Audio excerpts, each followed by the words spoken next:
Cool. So what is FAI, hip impingement?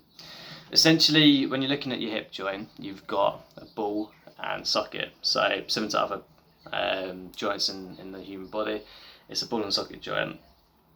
A healthy ball and socket joint will look like this. In between this gap here is what we call cartilage, and that basically, when someone walks or runs, you're looking at that kind of movement, going sideways like that, all very healthy.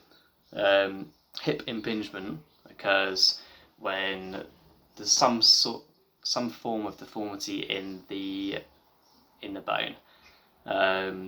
There's a few variations of it. My personal variation was that this ball part of the socket was more like that rather than being like that. So normal person walking will look like that, and myself walking, running would look more like that. So obviously that's going to have issues where when you're walking and running, you're going to get wear and tear against the joint, the inside of the joint on the cartilage. So that's essentially what it is. You've got, with your hip, the ball part of the joint, it should kind of be similar to a fist and an arm in that this is the ball of the joint. The bone should curve inwards and then back out again towards the end of the ball. Mine curved outwards like that, so it was convex rather than being concave. So that extra bone there is essentially what was shaving against the inside of the joint and causing a lot of damage. So that's essentially what it is. It's not something that occurs for any given reason, from what we understand. It's not caused by a collision, it's not caused by an accident. It's something that can manifest over periods of time, and eventually will be wearing and tearing on someone who's trying to be sporty and active. Lots of people might out there actually have it. If you're just walking on a day-to-day basis, you might not even realise that you've got it, because it's more people that try and do more with their sport and trying to be performing to their, sprinting a lot and playing contact impact sports. So it's just something that happens naturally. I think there's research that suggests that it's kind of just genetic, or it's something that manifests over time, but it's just something that's not like an impact or in a specific injury caused by that. So that's what it is. Symptoms, obviously, so when you've got that going on, the cartilage I spoke about is getting damaged. So it's one of those where if you do that maybe 10 times, okay, but when you're walking or running, that's, over years, that's millions of interactions between the two. So it's one of those where the more sport and exercise you do, the worse the symptoms get. So symptoms feel like, sometimes you might feel like clicking, you might feel a lock and key situation where the key doesn't fit into the lock, essentially, which is what is going on. You might feel that kind of uncomfortable nature around it. This can be sometimes during or it'll be after sport, and feel stiffness, tightness of the hip area. You can feel like you can't, your mobility in your hip will be very reduced. Squatting, for example, will be very, very low. Your max weight on your squat will be really low. Things like that, movability, being able to just lift your knee up to your chest. These types of things would be really difficult. Any kind of prolonged period of running would eventually end up in some kind of symptom of the hip. So that's what it feels like, very uncomfortable, tight, rubbing against, feeling friction. That's in the hip. Symptoms elsewhere, obviously if you've got a weakness in one area of your body, it can transform into other areas. You might find yourself getting kind of thigh problems, hamstring problems, all because you're just essentially overcompensating for what is a weakness in that area. So that is something to be mindful as well if you do notice things like that. In terms of how it worked for me, I first noticed it when I was 17. So I'm now 26. So it's a long time ago.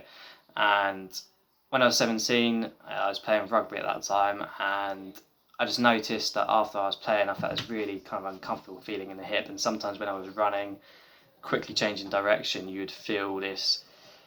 It would fit. You could kind of. It's weird, but when you could feel a pain, you can picture it in your head what's happening, and you could just picture the bone kind of just not feeling right. My approach. And what we did for that was we started with insoles, so getting those kind of plasticky insoles into the bottom of your boot. So the doctor first said that maybe you need something softer at the bottom of the boot, because I was using rugby studs, so maybe it's something to do with that. So we tried that out, and there was no real change. And then I went for a period of years of basically trying to get through the NHS system, of working out what the hell was going on. Was referred for physio a few times, but really, I you know your own body. I could feel something was wrong, so I wanted to get a scan because I believed there was something more to it. I was repeatedly being told to stretch it out, do that kind of thing, but you know your own body and you know when something's not right. So I had that feeling, and eventually I think 2015, 2016. So this is about 3-4 years after I first noticed the symptoms. Eventually and finally got referred to a specialist after trying numerous things, numerous physio exercises, the insoles, all things like that, and got referred to a physio, so a specialist, an orthopedic hip specialist.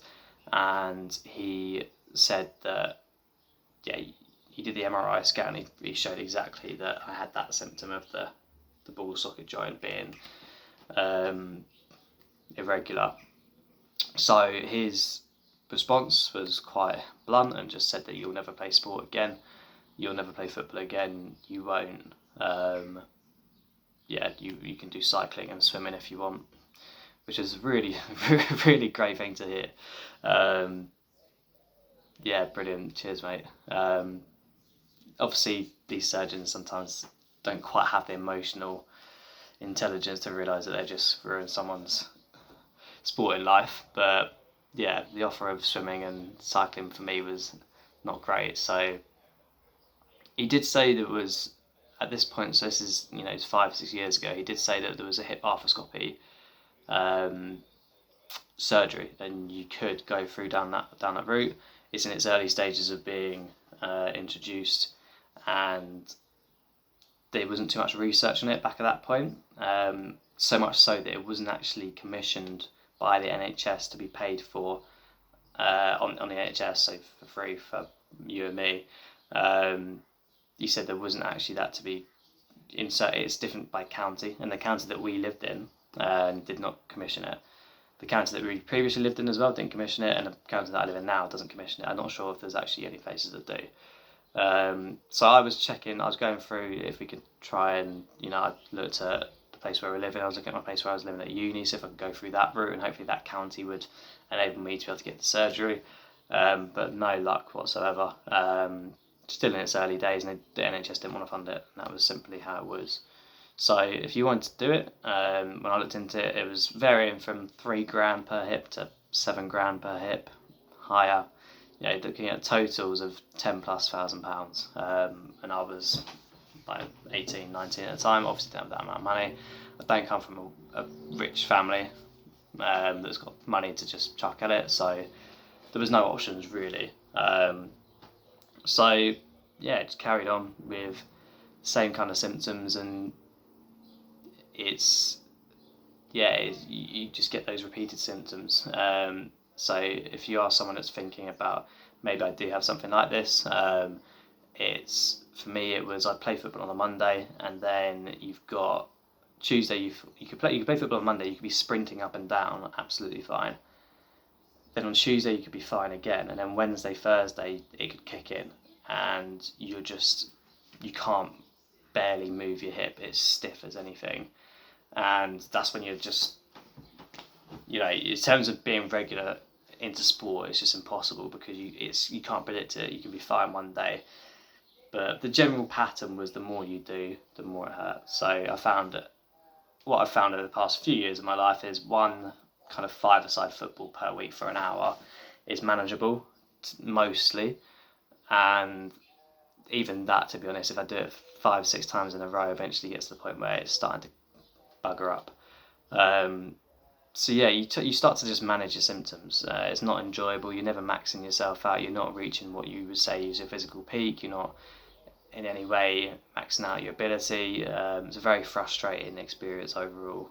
So yeah, I've only managed to get it through private healthcare at work, which I eventually got, which has been a saving grace. So that's what happened to me. And then yeah, the actual surgery itself is, so when I spoke about that ball and socket, essentially quite amazingly, they will go in and they will shave off that excess bone that is there. They shave that off to reduce it down to a normal one, and then you have a normal functioning hip, hopefully. And when you walk and run, it's like every other person's.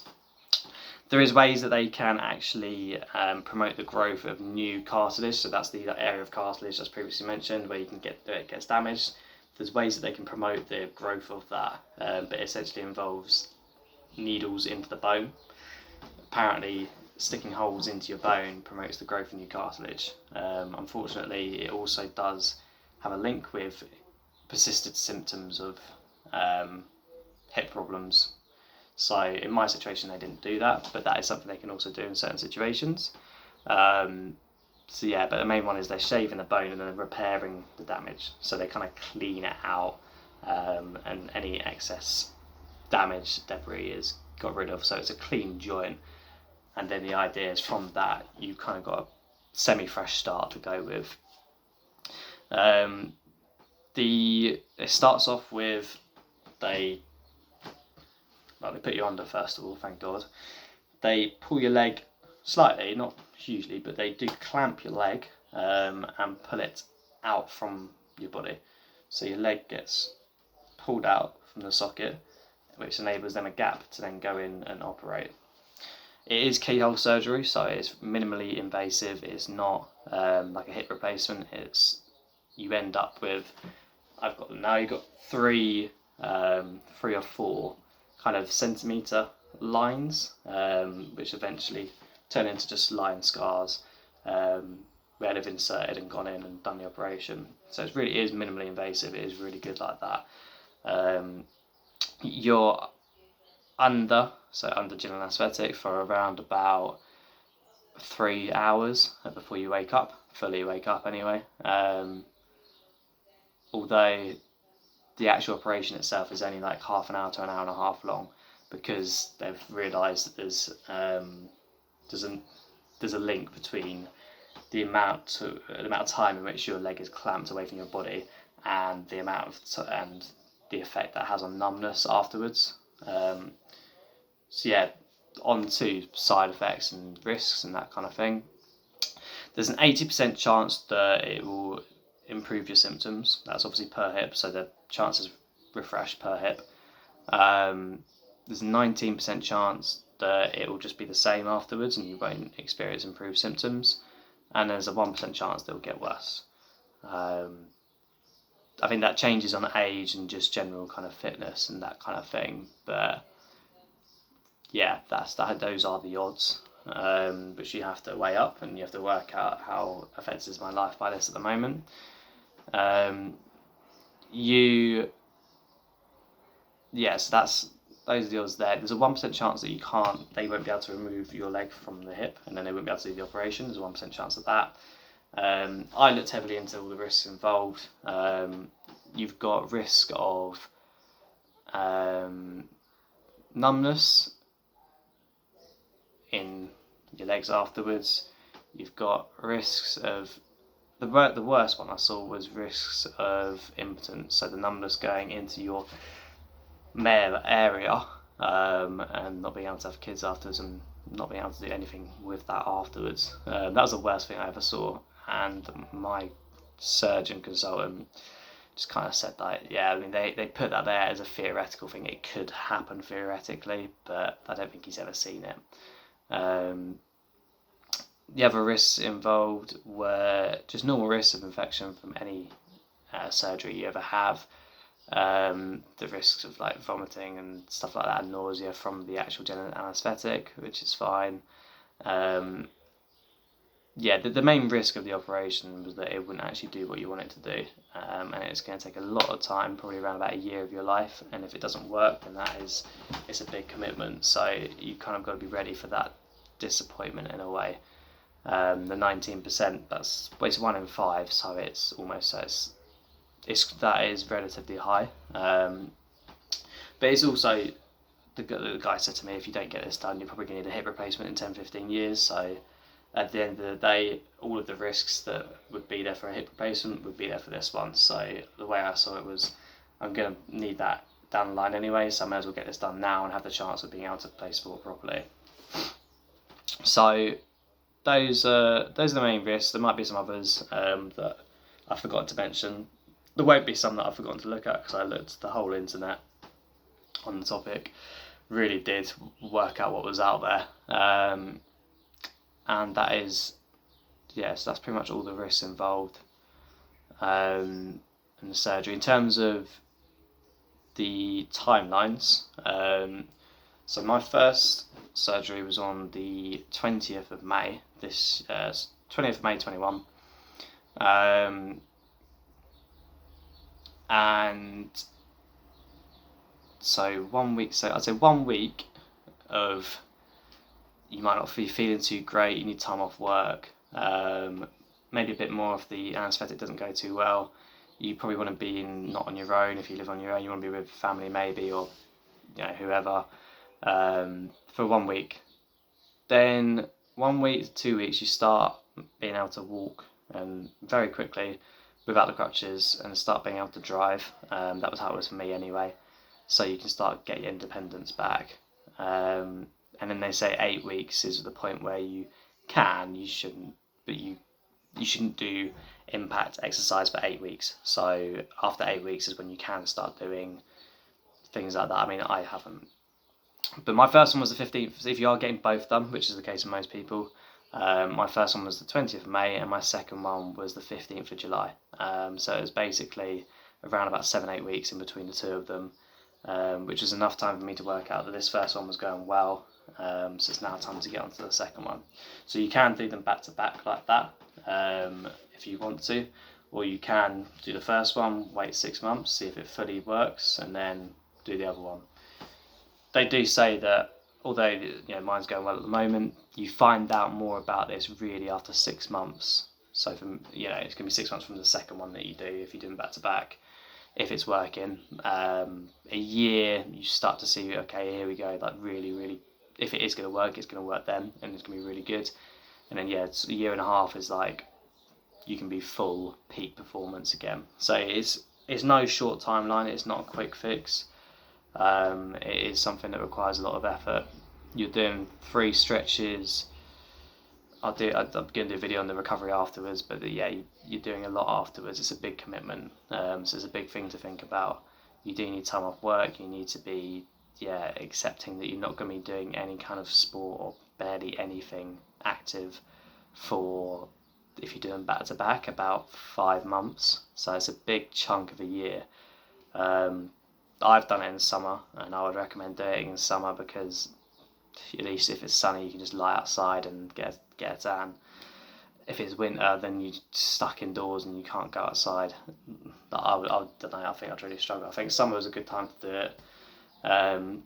But that's pretty much everything. So that's what it is, the symptoms, my experience with it, and then the actual surgery itself and the fundamentals of that. So if anyone does think they've got the symptoms or is thinking of doing it, hope this will help out. Just a bit of an insight into what it's like and the actual process of it. And that's everything that I feel like probably relevant for now. Just any comments or questions, put them into the section below.